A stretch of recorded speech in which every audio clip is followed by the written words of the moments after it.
All right, we are now live on Facebook, Twitch, and YouTube, and all of these streams will be saved, and so you can access these anytime. Uh, I am Primal Piggy slash Magic Daddy, and I play Fortnite. I do BDSM education, and I pull tarot cards. The tarot cards. I do some astrology. I do that kind of divination work and just general magic in general. And so today, what I have is I'm going to begin to walk through some of my collection of tarot decks, and I have probably 20, 25 different decks. This is the one I bought to learn from because almost every tarot book or beginning tarot book is based on the Rider Waite uh, or RWS. This is the Smith Waite tarot deck, the Rider Waite Smith. Uh, these are the typical RWS. Rider Waite Smith is what it's generally called, and this is the Centennial edition. There you can see on this side there's a representation of the Fool card, and anyone who's familiar with tarot will know that this image right here is like the iconic Fool image. And what I like about these cards is that they're just a little bit muted. They're not quite as vibrant as some cards. So you can see they're a little bit muted. They do have some yellows, but they're a little bit more muted. And the colors, because I don't generally like the vibrant, like almost vibrant orangey, yellowy vibe of these medieval looking kind of decks. And so it comes with this little book here, and it's a very simple, you could say, oh, it's very small print, very simple, very, very simple thing here. And so just very simple. I hear my phone dinging off there. Thank you for watching. I see people are watching this now. And so I'm just going to walk through some of the cards.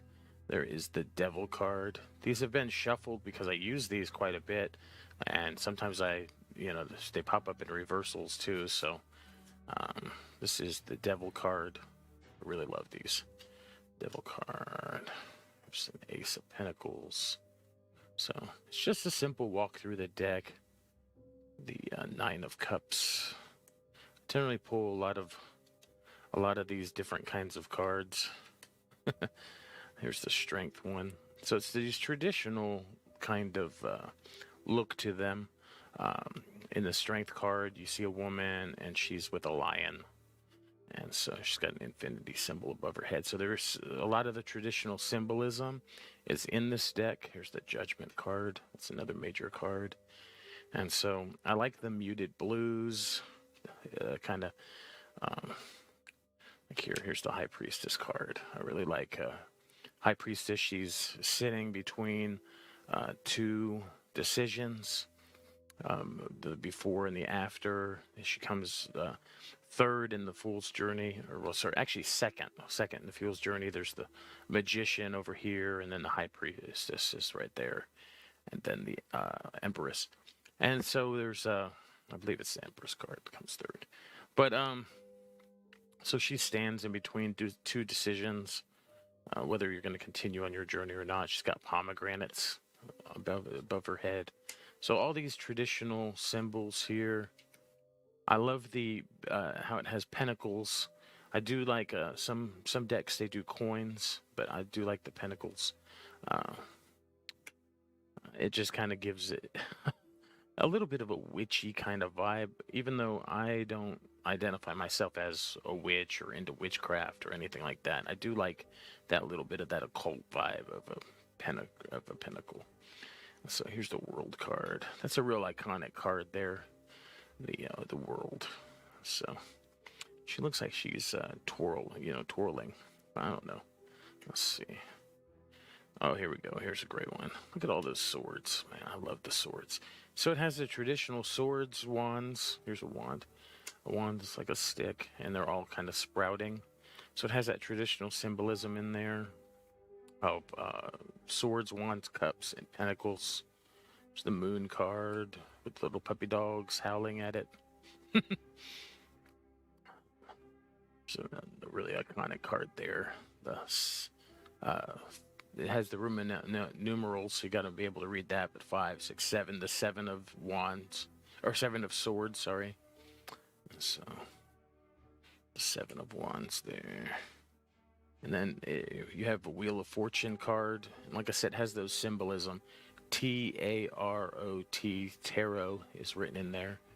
And then um, Justice. That real iconic tower. I like this tower card. And people falling off the tower. It's kind of exploding. It's a really great card. The Hierophant card. Hierophant. It's the Pope card traditionally. It's that religious figure, that person that is that religious tradition, or rules and laws. You know, because it's not always, they're not always negative. Sometimes we get these negative things. I like here the Page of Cups. I love his outfit. I think we should really bring back some of those, like the dresses looking outfit, almost like a romper. We definitely need more rompers for men. And so, here we go. Here's the traditional magician card. Something about he's got the infinity symbol above him, and he presents all of the different suit cards in him. He's got the swords here. He's got the wand right there. He's got the cup, and he's got the pentacle. And he really shows, he shows the fool his, what lies ahead on his journey. And so he really sparks the interest. The magician does. He really shows that there's something else out there. Even that something even exists for us. And so, I'm just gonna drop a couple cards here. Here's one I like here, the Knight of Swords. The Knight of Swords is that like youthful energy, that that is real zealous, and the swords are like they're the elemental symbol of air, but they're like those lofty ideas, those real airy ideas. Here's that traditional 0 card, the Fool. We all have the Fool in us. And the Fool isn't always naive. The Fool is just that person who's, setting out on a journey, and he doesn't really know what lies ahead. And here's the Hermit card. Hermit card is great. I love the Hermit. And it's the one like the one who he steals a bunch of swords, and then he wakes up the next day with a bunch of swords. I just thought it was funny. That's a meme, a popular meme. And so there's a lot of great cards in here. I'm just trying to find some of the more familiar ones. I love the Hanged Man. He's just like he's hanging there just chilling, like, don't we all like to hang? And so there's the Emperor card. Maybe the Emperor card was, I think Empress is 3, and then Emperor is 4. Yeah, it does go. I was right. It goes the Fool, Magician, High Priestess, Empress, Emperor. So that's something I like about tarot, is that it puts that feminine energy first a lot of times. It doesn't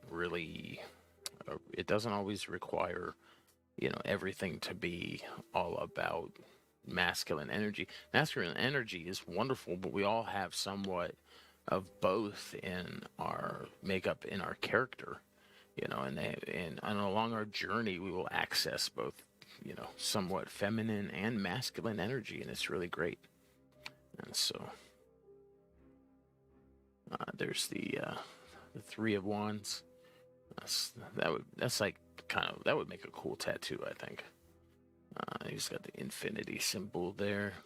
Now you can see that he's the 2, and the High Priestess was the 2 card as well. And so they're somewhat related. The majors are related to the minors. You can see there's a choice between two right there, and infinity symbols. So all the cards are interrelated. They're not too difficult to learn. You learn, like, here's another two card. Here's the Two of Swords, and she's holding it between two decisions. There's two ways you could go. So here's the Death card. Death card. So death isn't mean necessarily that it's not like fortune telling all the time. It's not all what they call elective. It's not all predictive. It's sometimes it just means like the death of what we're going through, and so a change, a transformation, one thing dying, and then the next thing, coming up. And so, like the rainbow here. Rainbow is one of my favorite colors. So we'll just kind of leave it here. Let me pull one here out of the thing so you can see the backs. So this is the backs of the cards, and they're what's called fully reversible. So they're the same either direction, and that's important because a lot of times when there's two ways you can pull tarot cards. I mean, there's multiple ways, but you can pull them, and sometimes you can have reversals in there where the meaning is slightly different. Where the Ace of Pentacles would be like, the Page of Pentacles would be like a feminine energy, a very like a passive, childish kind of energy.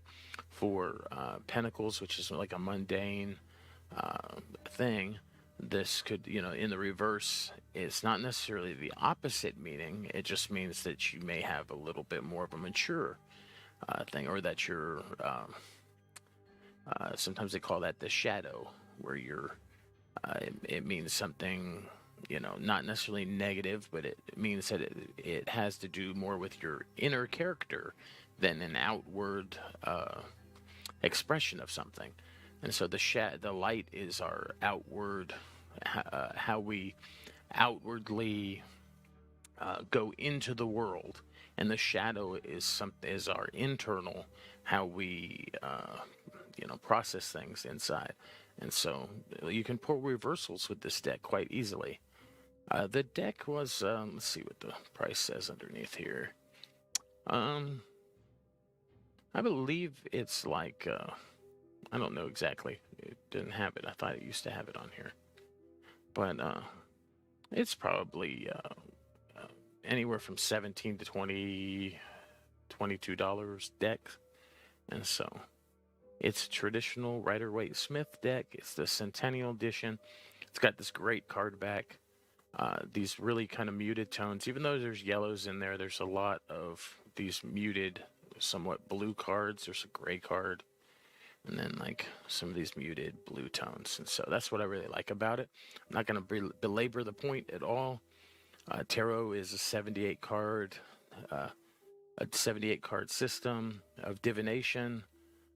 It is in the Christian realm, we had prophecy, like personal prophecy or prophetic utterances, tongues and prophecy and that sort of thing. And that's paganism that's borrowed from divination practices like tarot, where in a prophetic reading, it could go all over the place or any place at all. And with tarot, when we pull a card, we are limited by, somewhat limited by what the card is saying.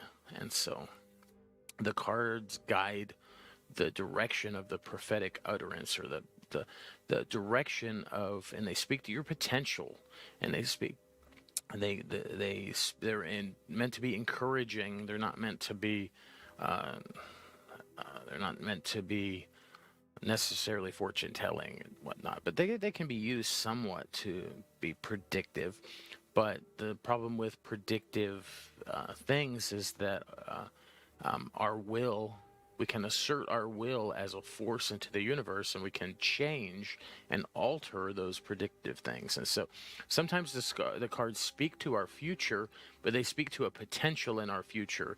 And if you like that outcome, you can assert your will towards that outcome, or if you dislike that outcome, you assert your will against it.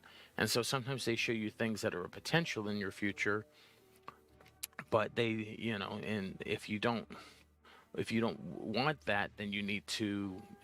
Oftentimes the cards will guide you how to assert your will against those things, and so sometimes they show you potentials of things coming up.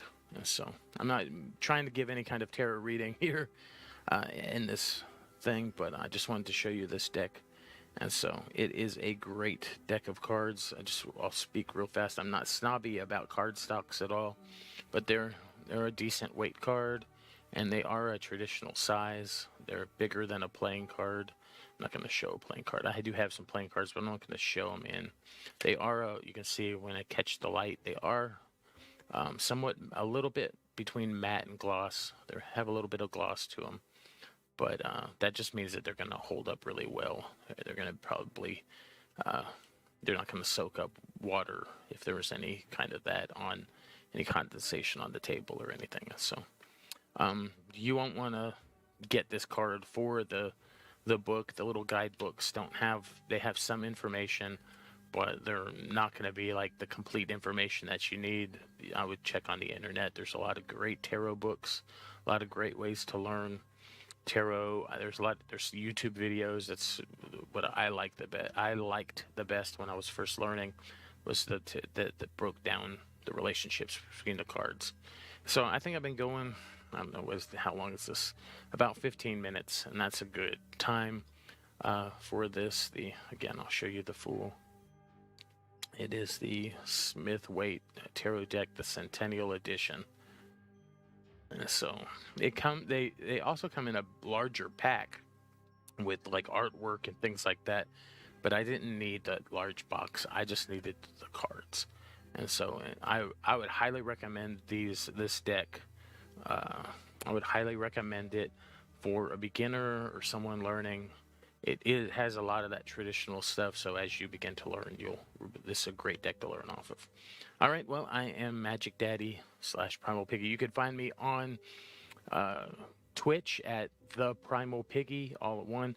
I've really kind of combined my interests, and so I've combined Magic Daddy now with Primal Piggy. And so we are always still encouraging you on your unique path. Don't take our word for it. Investigate magical things yourselves. And I have a lot of experience and a lot of wisdom, and so feel free to glean from it. And if you have occult or questions about the occult, or questions about magic in general, or just about tarot, feel free to reach out to me and send me a message, and I'll do my best to answer them. And again, have a